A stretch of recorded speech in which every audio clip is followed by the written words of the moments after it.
2016년 6월 27일 유타주 산타클라라 한 가정집에 강도가 들었다는 신고를 받고 경찰들이 출동합니다. 신고자는 켄이었고 그와 그의 이웃 주민은 상황 설명을 하기 시작했습니다.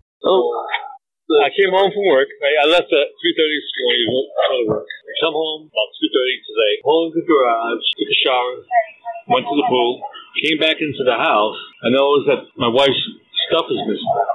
The iPad's missing. And I checked the front door. The deadbolt still has a deadbolt on it, and no one has a key for that deadbolt. And there's blood on the ground on the floor, and this is fresh blood. And I tried to call my boy. He doesn't answer. The car's gone. It's going straight to voice, like it's off. And his wallet's still in the cabin. And the TV's on. And his slipper is here in the middle of the living room where this has got a bunch of shit here. And there's dry blood again in the kitchen. And then a couple other peculiar points are the TV's left with the video game on. So what are we missing right now that you know of? My wife's jewelry box. It's probably about this big, rings and stuff. She's on vacation. Where'd you say your son is? We don't know. Well, I call his work, and he's not scheduled to work today. But his car's gone, but his wallet and his driver's license, and there's no money in the wallet. But he got paid yesterday. What's your son's name? David. Does he have any friends that come over very often? He's in a bitter divorce, custody battle. He just won custody over his daughter, over the mom. And some of her characters she hangs out with pretty bad. In jail, drug use. Yeah. Tell me what you think happened. When I saw the stuff missing, I thought maybe the boy took it to the pawn shop. But then I saw the blood. His wallet's still there. Car's gone. Phone's off. Yeah. So now I have to think otherwise. And how old is David? 30? Maybe 31. Okay. But the thing is, he asked me about the iPad. He said, you guys have another iPad, right? I said, yeah, we have 4 iPads. He asked you about it? When did he ask you about it? Sunday. Sunday? Yeah. Just yesterday. Yeah. So that's why I thought maybe took him to the pawn shop. 이때까지만 해도 경찰들과 켄은 데이비드가 엄마의 물건을 훔쳐 전당포에 팔았을 가능성을 가장 높게 생각하고 있었습니다. 하지만 데이비드의 양육권 소송을 담당했던 사설 수사관의 등장에 이 사건이 단순 절도가 아닌 데이비드 전 여친이 연루되었을 가능성에 무게가 실어졌습니다. He's a bad guy. David? No, the boyfriend, yeah. Ex-girlfriend. I think I ran a report on him. His rap sheet. So, you know her name, right? Kelly. Yeah, what's Kelly's boyfriend's name? Frankie McCart. This is unusual. It's got my hair. If I had hair on my head, it'd be sticking up because this is the thing we feared. 서류 작성을 위해 몇 시간 후 돌아온 경찰들에게 켄은 데이비드의 전 여친 켈리가 연락을 해왔다고 전합니다. Well, Kelly, his girlfriend, she called me saying the cops called me. She said he texted her last night, have her come over. But I don't believe it. And my wife, she don't think David would do that. And after this, what happened, we have her come over. 데이비드와 켈리는 2009년부터 사귀기 시작하였고 얼마 지나지 않아 딸 머라이아가 태어났습니다. 하지만 머라이아가 3살이 되던 해부터 데이비드와 켈리의 사이는 삐걱거리기 시작했습니다.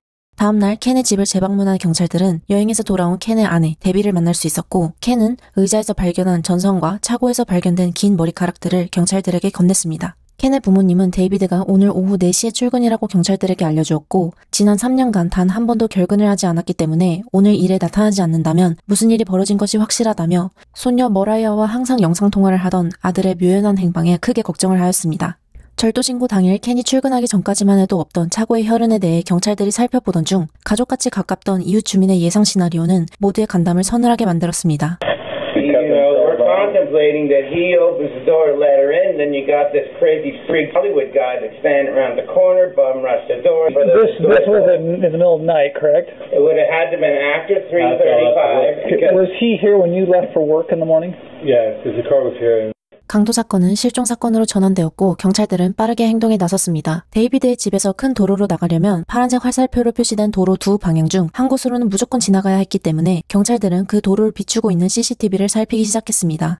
데이비드의 차는 2002년형 검은색 세턴 모델이었고 데이비드 아빠 켄이 출근한 지 약 1시간 20분 후인 새벽 4시 56분 동네를 빠져나가는 데이비드의 차가 근처 CCTV에 포착되었습니다. 또한 통신사로부터 확인된 데이비드의 마지막 휴대폰 기록은 켄이 출근하고 26분 후 데이비드가 전 여친 켈리에게 보낸 문자 메시지였습니다. 따라서 경찰들은 마지막 목격자일 수도 있는 켈리를 만나러 출동했습니다. So tell us about custody just real quick so we can try and make sure we can answer your questions. So I had full custody of her until September of 2014. September 2014, I got married and moved to Cedar City. And David came to my house a week after we moved to Cedar City and took her on an ex parte motion of custody. And we just barely had our trial. Who's pushing for all this? Is it Debbie? It's Debbie. Debbie's the one that has pushed all this because I was trying to move home to Wyoming where my family's at. Mm-hmm. And Debbie wasn't okay with that because then she wouldn't have Mariah close by. She pushed David into, well, you can't let her take her. You can't let her take her. 켈리는 데이비드가 부모님 집에서 살며 부모님과의 불화로 집에서 쫓겨나서 양육권 조정 중에도 자신의 집에 머물렀던 사실을 언급했습니다. The day before we went to court on our relocation, he went back home. He actually had written a letter saying that he was in agreement to me taking Mariah and going home to Wyoming. Told my dad the morning of court, I don't know what I'm going to do, but you guys are going to Wyoming after court, We go to court and he claimed that he didn't know anything about the letter, that he didn't write it. So it's been back and forth the whole time. One minute he's in agreement to whatever, the next minute it's no, because Debbie tells him if you let her take her, you won't have a place to live, you're not going to have a car, you're not going to have a phone. So she uses that as a tool to keep Mariah around and keep David in check. Yeah. Wow. And he's 30 years old. Yep, and it's been constant battle, and it's never between me and him over our daughter. It's always me and Debbie. 켈리는 계속해서 경찰들에게 데이비드는 무능력한 마마보이로 데비는 자신에게서 양육권을 뺏으려는 전남친의 악덕 엄마로 묘사했습니다. It's been non-stop bully from Debbie and her family. Just like, this is ridiculous. Like, there's a little girl involved. And she needs to feel safe and she needs to feel like she has her family love, And they won't even let me be a part of any of it. They think just because I'm not with David anymore that I'm not worried about him, whatever. Of course I am. That's still the father of my daughter. 데이비드 가족과의 관계를 설명하던 켈리는 데이비드와 주고받은 문자에 대해 설명하기 시작했습니다. Tuesday the 21st, when she was leaving to New York, David allowed me to come over during lunchtime and spend a little while with Mariah before she went to New York because I'm supposed to have the weekend and they were going to be out of town during my visitation. So he let me come see her. After his mom left, all of a sudden he starts texting me trying to get me to go hang out at his house, go hang out with him, go to the movies with him, go to dinner with him, come over and spend the night. And I'm like, what is this all about? We don't have that kind of relationship. So this was weird for you? It was very weird.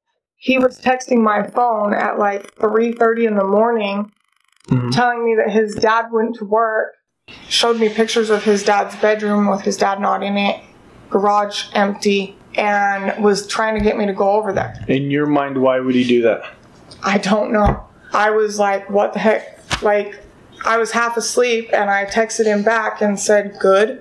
I don't remember sending the text because I was half asleep, but when I woke up Monday morning, I think it was around like 9:30 or 10, I called his phone and it rang a couple times and then went to voicemail, and I left him a voice message and said, hey, I got these texts from you at 3:30 in the morning.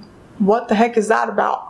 Call me back. He never called back. 이후에도 켈리는 그동안 있었던 일들을 형사들에게 설명하며 데비가 자신이 데이비드와 애는 낳고 결혼을 하지 않아서 자신을 싫어하기 시작하였고 데이비드는 어린 딸 앞에서 성인 음란물을 시청하고 딸을 제대로 돌보지 않았다고 얘기했습니다. 이어서 형사들은 묘한 질문을 켈리에게 하기 시작합니다. I'm asking you a hypothetical question. If someone were to have done something to David in your behalf, you maybe said something to someone and they decided to take matters into their own hands. Right. Who would that have been?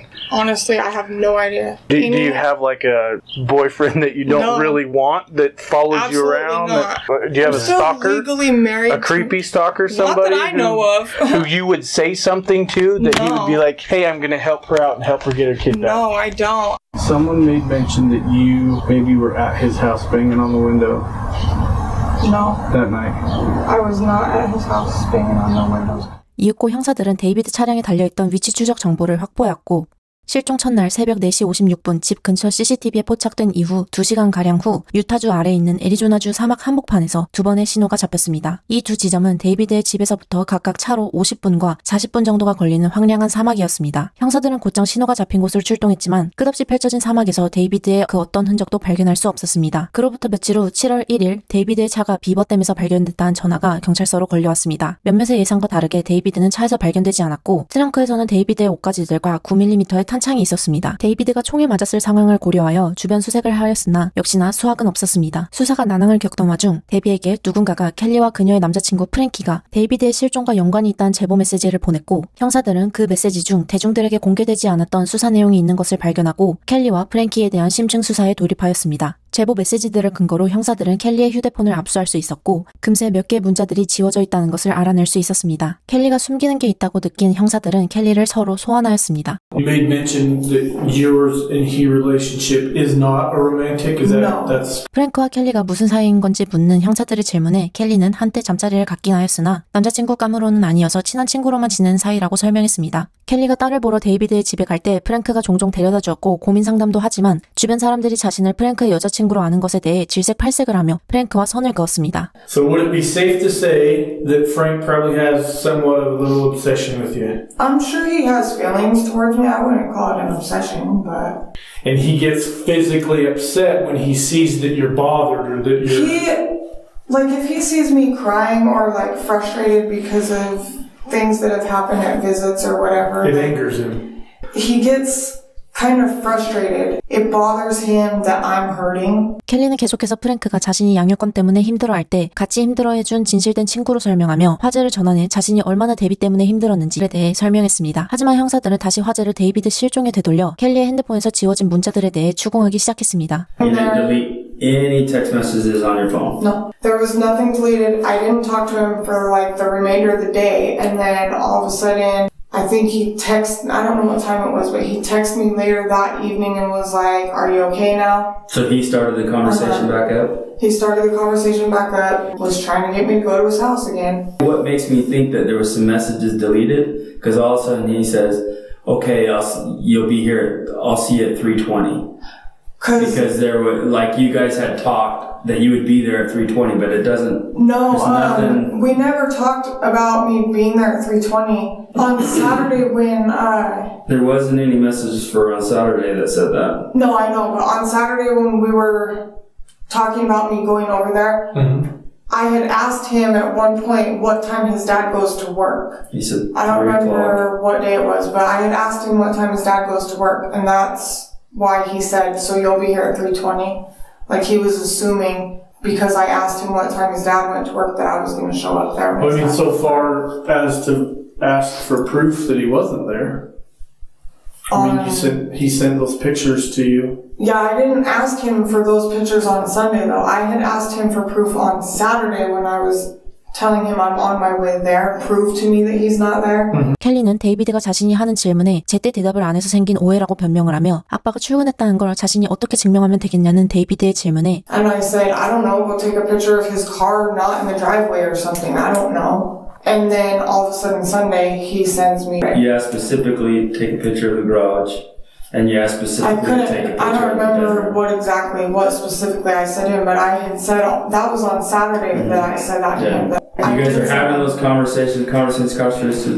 You're still talking to him. He sent you those pictures, and then you just stopped after you said good. Yeah, and the good text. Because you text after you saw those pictures. The text where it says good. I was half asleep, and I remember, I opened my eyes and I looked at my phone, saw the pictures, and he said, he's at work, see? Or whatever it was that he said on there, and I just was like, good. But then you woke up the next morning and that was weird that he sent you those pictures. Yeah, because I woke up and I called him on the phone. I didn't remember. Which is something you don't normally do. 형사들은 침착하게 켈리를 압박하기 시작하였고 당당하던 켈리는 기억이 안 난다 수법을 시전하면서 서서히 무너져갔습니다. I was looking at him going, why would he send me these texts? And why would you think that when you've asked him the last day and a half to send you those texts? Because it didn't click with me because I just barely woke up, I guess. I don't know, How often do you text and you think? We text pretty much every day. We're constantly texting. Have you deleted any of his texts off your phone in the last little while?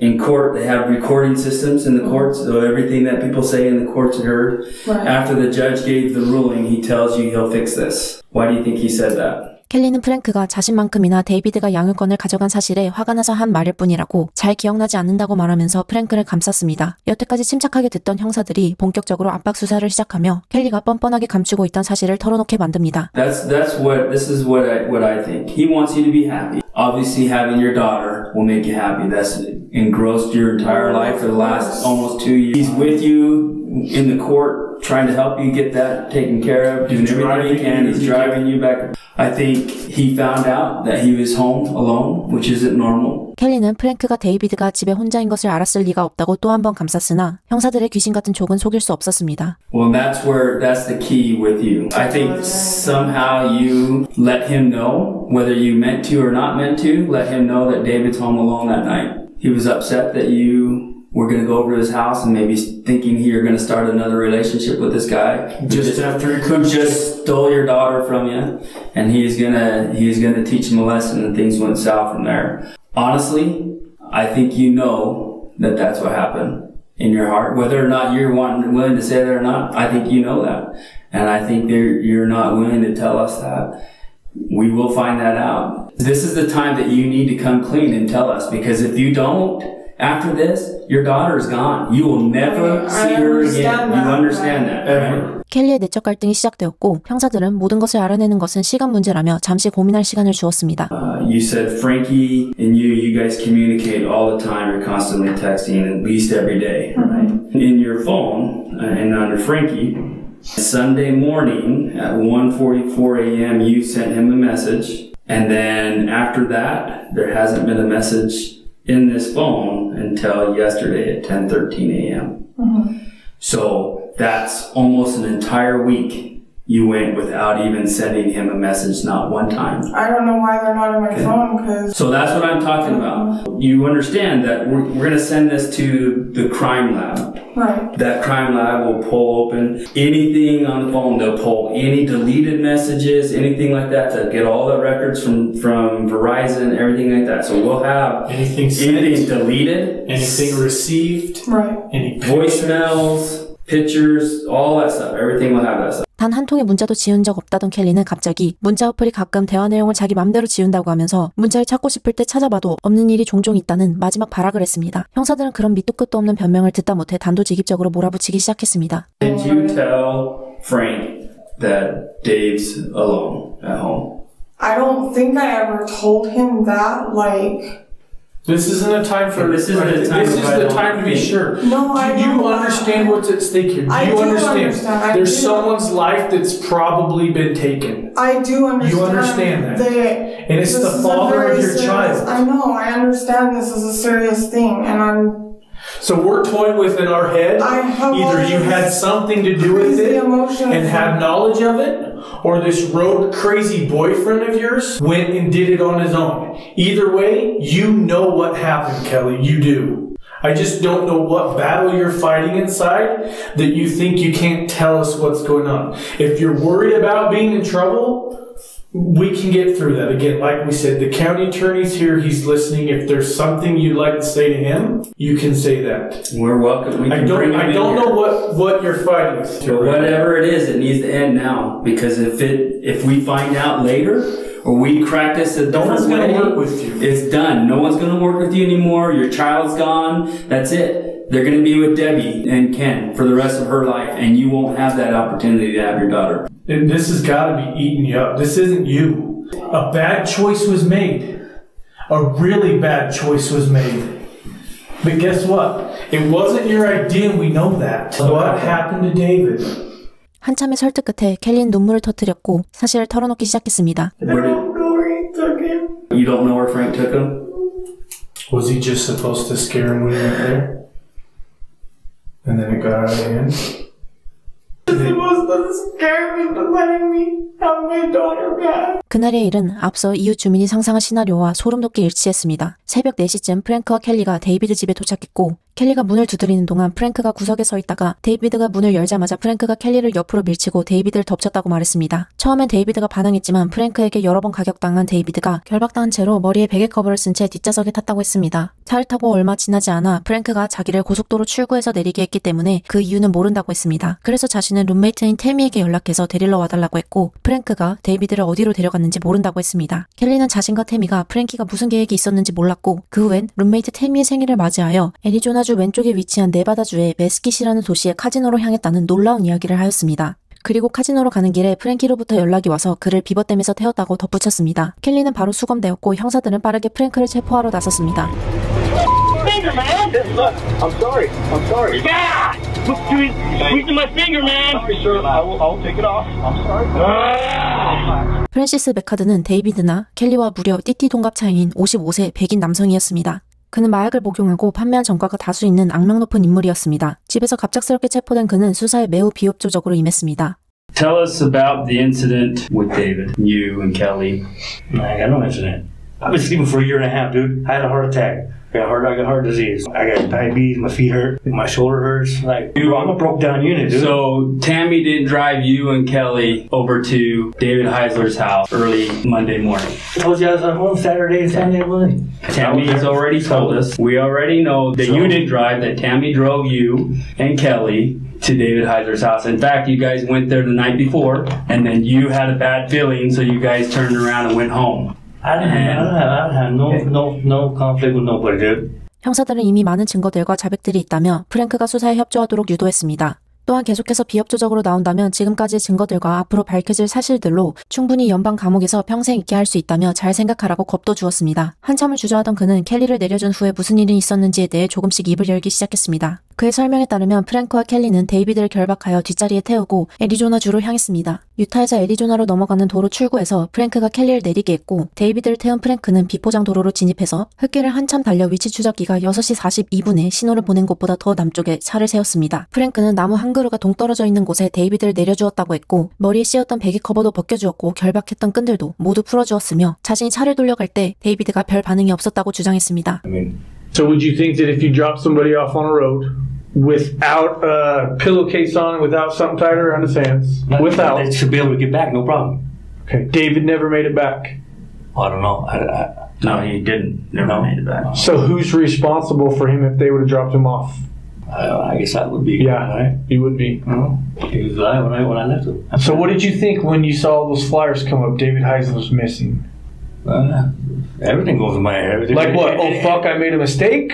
Yeah, I got scared. I was thinking about going out there and start looking for him, you know, and that's what I should have done. You know? That probably would have shown a little good faith that maybe your intentions weren't what we think they are. So when you left him there, he just went and sat down at the tree, and then you drove away, you waved goodbye. Waved goodbye. What did he do when you dropped him out? Walked him over by the tree, and I didn't say nothing. What did he do from there? I don't know. He was still there. Just standing there, not moving, not doing anything. Really? Does that not sound ridiculous in your head, Frank? What would you do if someone dropped you off in the middle of nowhere, took off your ties and your mask thing, and then the guy jumped back in the car? What would you do?